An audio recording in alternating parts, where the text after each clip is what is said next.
Dai, la pizza. Veux plus être gros.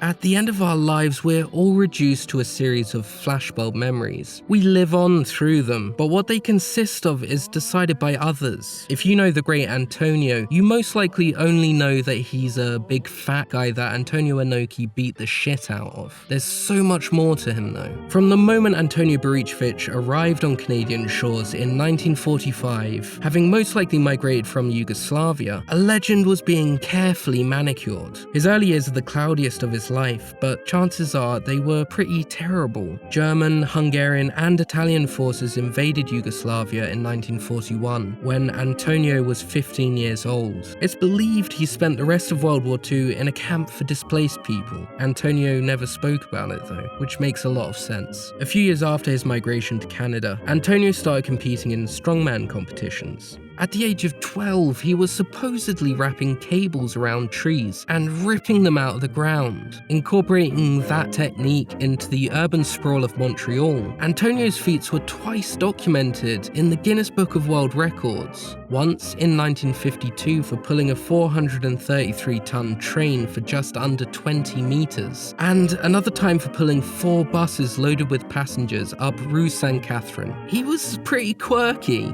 Here an eyewitness recalls a different time Antonio decided to yank on some public transport. I remember he pulled a bus on Saint Laurent Boulevard, the 55, and it was full of passengers. The bus driver was pleading with him not to, because he was kind of late on his schedule. But he didn't care. He just grabbed the bus with a rope and pulled it. And when the police officers came, they just stood there and watched him and didn't try to interfere. Imagine getting this type of individual into a police car. The earliest record of his wrestling career is a match from the 25th of February 1959. Wrestling under the name Narcissus, he defeated Ted Christie at a TV taping in Los Angeles. 3 months later, he had switched over to the ring name Great Antonio, and it stuck for the rest of his life. He made a bit of a name for himself in Stu Hart's Stampede Wrestling, regularly competing in 2-on-1 handicap matches, and he also won a number of battle royals. Stampede even booked him in a match with Terrible Ted, the Wrestling Bear, a real clash of titans. Ted barely ever lost, and the same was true of Antonio. The result naturally was a draw in what must have been an unbearably dull match. Imagine Big Show versus Kane.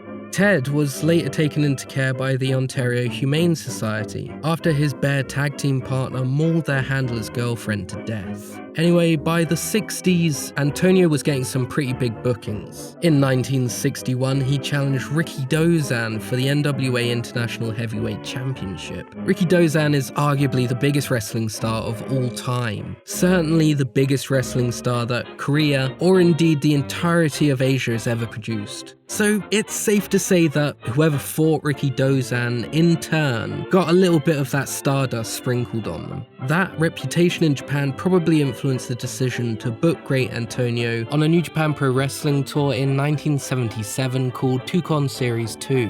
New Japan was founded by a Ricky Dozan protege, Antonio Inoki. By this time, Great Antonio was in his 50s, and he wasn't a good wrestler. It seems ultimately he was booked in an effort to further increase Inoki's credibility as the rightful king of Japanese wrestling. In order to make Inoki's win seem legitimate, the 3 weeks leading up to their infamous match were flooded with handicap matches, in which Great Antonio would destroy upwards of 5 men at a time, and in order to build heat leading up to their final showdown, Inoki even lost a match to Great Antonio by disqualification.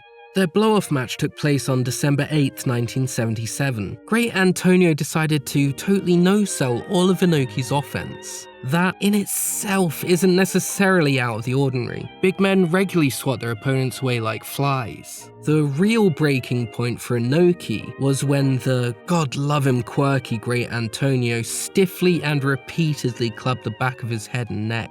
Enoki launched into action, slapping the shit out of Antonio's face before taking him down to the ground with extraordinary grace. From there, Great Antonio's quirky head was met with a flurry of stomps. Although, lest you judge Enoki too unfairly, it appears some were stifled by the bottom rope. Maybe intentionally, maybe not. He seemed pretty pissed.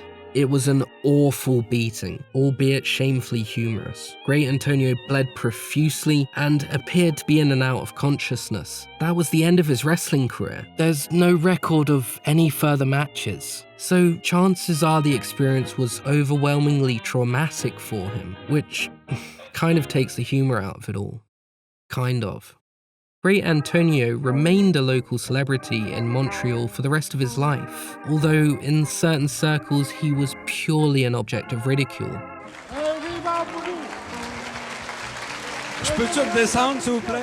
Antonio's final years amalgamate into some beautifully bleak swan song. The once internationally famous wrestler and strongman spent a lot of his time trying to make ends meet by selling self-produced collages and pamphlets documenting his achievements. They're quite artistic, some of them. We can almost imagine them as part of a Dadaist art exhibition. He grew his hair for what must have been decades and matted it together, sealing it with duct tape and attaching metal rings throughout. In essence, he'd made his own rope.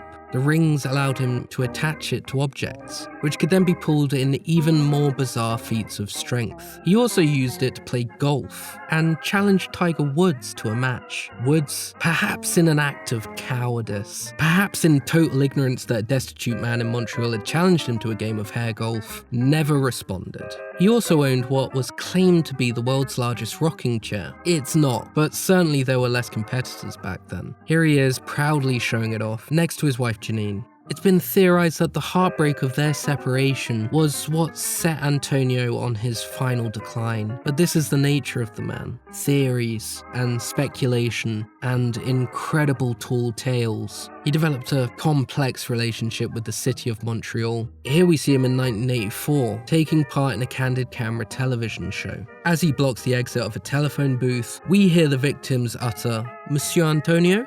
There's a fondness and familiarity to it all. It leaves you wondering why more wasn't done to help him, and in that wondering, perhaps is the answer.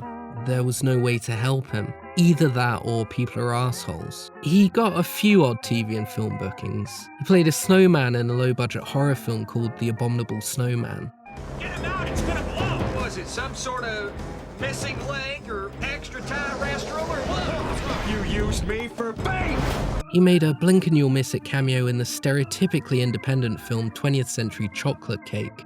If you're looking for tea and sympathy, 20th century ain't no chocolate cake. Without a doubt, his greatest role was as a member of the Kazam tribe in the brilliantly unique 1981 film Quest for Fire. Under heavy prosthetics, he was clubbed to death before he could eat any more Homo sapiens.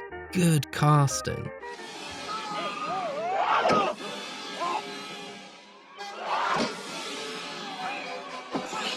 You'd be forgiven for thinking Great Antonio was homeless. If you wanted to reach him, you had to call a local Dunkin' Donuts, and they'd pass the message on to him. Some have said his personal hygiene was so bad by the end of his life that people didn't want to approach him. Apparently the Dunkin' Donuts wouldn't even let him in. He had to tap on the shop window when they'd come out to him. Local news visited the Dunkin' Donuts shop shortly after his death though, and they seemed to be pretty high on him. So again, it's hard to separate the fact from the fiction.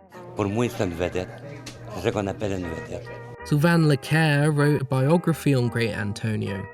10 years into their friendship, Leclerc was allowed to enter Antonio's small apartment, where he noted that Antonio would sleep on the floor. He lived there for his final 20 years, developing a bit of a love-hate relationship with the landlord. She once said, "He's a nice boy, but so big. Every time he sits on the toilet, bang, toilet breaks. My son fixes and fixes, but always the same. Toilet breaks again." Here's a low-quality image of Antonio on the toilet. We can see how accidents might happen. By the early 2000s, Antonio was stuck in an insurmountable mental and physical rut. His cause of death was myocardial infarction, meaning he must have had underlying, untreated heart problems for quite some time. Whenever he did come was a large plate of meat, and it was never big enough. So we'd have to fill it up once in a while, give him a little bit more, you know. He also claimed he was part alien, so yeah, he'd gone a bit loopy. Here we see him carefully pruning his ropey lock of hair at a train station. There's his bag of memories. People are pretty close to him, so he can't have smelled that bad. He died a year after this in 2003, shortly after purchasing a collection of lottery tickets. An eyewitness recalls the moment Great Antonio's heart finally packed up. We saw him sit down as usual with his lottery tickets. All of a sudden he became all white.